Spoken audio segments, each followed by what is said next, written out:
ठीक। देखो बच्चों, कक्षा 9 के पाठ्यक्रम में कबीरदास के साखी की हम व्याख्या बता रहे थे, तो उसमें 4 दोहे तक की व्याख्या हुई है। अब 4 के बाद 5वां नंबर है कबीरदास के दोहे का। जब मैं था तब गुरु नहीं, अब गुरु हैं हम नाहि। प्रेम गली यति साकरी, तामे दो न समान। ठीक। इसमें कबीरदास जी ने बताया कि जब तक हमारे अंदर अहंकार रहेगा तब तक हमको ज्ञान की प्राप्ति नहीं होगी। गुरु माने ज्ञान भी होता है, प्रकाश होता है। ठीक। कबीरदास जी कहते हैं कि जब तक हमारे अंदर अहंकार था तब तक मुझे ज्ञान रूपी प्रकाश की प्राप्ति नहीं हुई। कह रहे हैं कि अब गुरु हैं हम नाहि। जब हमारा अहंकार नष्ट हो गया तो मुझे ज्ञान रूपी प्रकाश की प्राप्ति हो गई।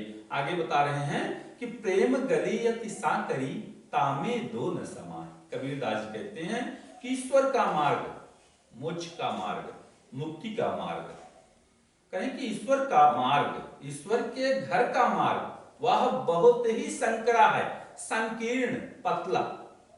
ईश्वर के घर का मार्ग अर्थात कल्याण का मार्ग वह बहुत ही संकरा है। तामे दो न समान, उसमें अहंकार और ज्ञान एक साथ नहीं जा सकते, प्रवेश नहीं कर सकते, समाहित नहीं हो सकते। ठीक। तो फिर से सुनना है एक बार। जब मैं था तब गुरु नहीं, अब गुरु हैं हम नाहि। कबीरदास कहते हैं कि जब तक हमारे अंदर अहंकार था तब तक मुझे ज्ञान रूपी प्रकाश की प्राप्ति नहीं हुई, अब गुरु हैं हम नाहि। जब हमारा अहंकार नष्ट हो गया मुझे ज्ञान रूपी प्रकाश की प्राप्ति हो गई। कह रहे हैं कि प्रेम गली यति साकरी, तामे दो न समान। कह रहे हैं कि ईश्वर का मार्ग, ईश्वर के घर का मार्ग अर्थात प्रेम का मार्ग, स्नेह का मार्ग, वह अत्यधिक संकरा है, अत्यधिक पतला है। तामे दो न समान, उसमें अहंकार और ज्ञान एक साथ प्रवेश नहीं कर सकते। अर्थात कहने का तात्पर्य है यदि हमारे अंदर अहंकार रहेगा तो मुझे ज्ञान प्राप्ति करना संभव नहीं होगा। ज्ञान प्राप्ति के लिए अपने अहंकार को सर्वप्रथम नष्ट करना पड़ता है। ठीक। एक इसके बाद अगला दोहा है। भगति भजन हरि नाम है, दूजा दुख अपार, मनसा बाचा कर्मणा, कबीर सुमिरन सार। कबीरदास जी ने इसमें जो है मन वचन कर्म से ईश्वर का स्मरण करने के लिए बताया है। ठीक। तो कबीरदास जी कहते हैं भगति भजन हरि नाव है।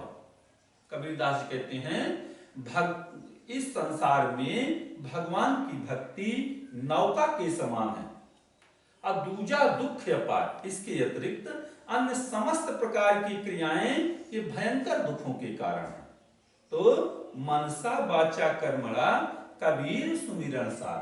तो हे मनुष्यों, तुम मन वचन कर्म से ईश्वर का स्मरण करो। ईश्वर का स्मरण ही कबीर सुमिरन सार। यहाँ का वास्तविक यथार्थ सत्य है, सार गर्भित तत्व है। मन वचन कर्म से ईश्वर का स्मरण ही इस संसार का वास्तविक सत्य है।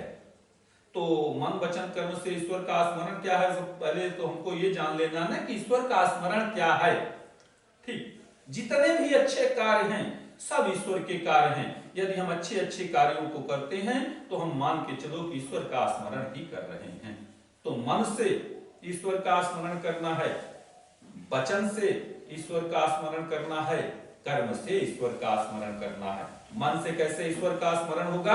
मन से ईश्वर का स्मरण होगा, हम कभी किसी के विषय में भी गलत नहीं सोचेंगे। वचन से कैसे ईश्वर का स्मरण होगा? वचन से ईश्वर का स्मरण होता है कि हम किसी को कभी ऐसे कठोर शब्द नहीं कहेंगे जिससे कि सामने वाले को दुख पहुंचे। अब कर्म से ईश्वर का स्मरण, कर्म से ईश्वर के स्मरण का तात्पर्य है कि हम अच्छे अच्छे कर्म ही करते रहेंगे। ठीक। इसके बाद आगे है कबीर चित्त चमकियां, चहुदिस लागी लाए, हरि सुमिरन हाथों खड़ा, बेगे लेहु बुझाए। इसमें मनुष्य के मन की चंचलता के विषय में बताया गया है। कबीरदास जी कहते हैं हे मनुष्यों, हम सब का मन बहुत ही चंचल है। कबीर चित्त चमकियां, हे मनुष्यों तुम सबका मन बहुत चंचल है, इसी कारण चहुदिस लागी लाए, इसी कारण चारों तरफ हमें आग लगी हुई दिखाई देती है। हरि सुमिरन हाथों खड़ा, बेगे लेव बुझाए। हे मनुष्यों, परमात्मा का स्मरण रूपी घड़ा हमारे हाथों में है और उसके द्वारा हम शीघ्रता से अपनी आग को बुझा सकते हैं।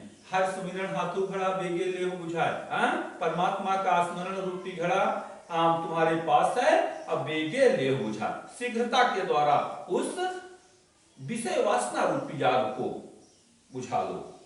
कबीर दास कहते हैं कि कबीर चित्त चमकियां चौदिस लागी लाए, हर सुमिरन हाथों घड़ा बेगे लेव बुझाए। हे मनुष्यों, तुम सबका मन बहुत ही चंचल है, इसीलिए चारों तरफ तुम्हें आग लगी हुई दिखाई देती है।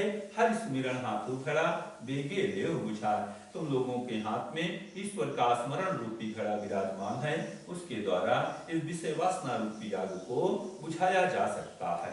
ठीक, आगे है, अंसड़िया झाई पड़ी पंथ निहार निहार, जी भरिया छाला पड़ा राम पुकार पुकार। इसमें कबीर दास जी की विरहणी जीवात्मा कहती है कि अंसड़िया झाई पड़ी राम पुकार पुकार, पंथ निहार निहार। अंसड़िया झाई पड़ी राम पंथ निहार निहार, जी भरिया छाला पड़ा राम पुकार पुकार।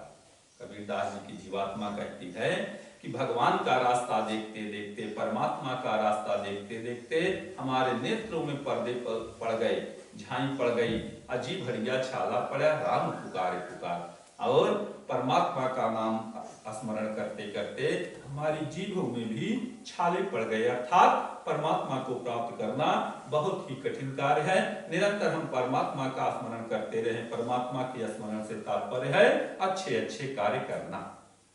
ठीक, अगला दोहा है, झूठे सुख को सुख कहें मानत है मन मोद, जगत चबैना काल का कछ मुख में कछ बोध। इसमें कबीर दास जी ने इस नश्वर संसार के विषय में बताया है, इस संसार के नश्वर पदार्थों के विषय में बताया है। कबीर दास जी कहते हैं झूठे सुख को सुख कहें मानत है मन मोद। कबीर दास जी कहते हैं इस संसार के लोग इस संसार के नश्वर पदार्थों को सुख कहते हैं और मन में प्रसन्न होते हैं, जबकि जगत चबैना काल का कछ मुख में कछ बोध। जबकि यह संसार नाशवान है और समय चक्र रूपी यमराज का नाश्ता है, उसने बहुत ढेर सारे मनुष्यों को ग्रस लिया है, निगल लिया है और कुछ को निगलने के लिए अपनी गोद में रखा हुआ है, अपने झोले में रखा हुआ है। कहें कि झूठे सुख को सुख कहें मानत है मनमोद, जगत चबैना काल का कछ मुख में कछ बोध। कबीर दास जी कहते हैं इस संसार के मनुष्य इस संसार के नश्वर पदार्थों को प्राप्त करके अपने आप को सुखी कहते हैं और मन में प्रसन्न होते हैं, जबकि जगत चबैना काल का कछ मुख में कछ बोध। जबकि यह संसार समय चक्र रूपी यमराज का नाश्ता है, उसने बहुत ढेर सारे लोगों को निगल लिया है और जो बचे हैं उनको निगलने के लिए अपनी झोली में रखा हुआ है। ठीक, इसके बाद जब मैं था तब हरि नहीं, अब हरि है मैं नाही, सब अंधियारा मिट गया जब दीपक देखा माँ। इसमें कबीर दास जी अहंकार न करने के लिए बताया है।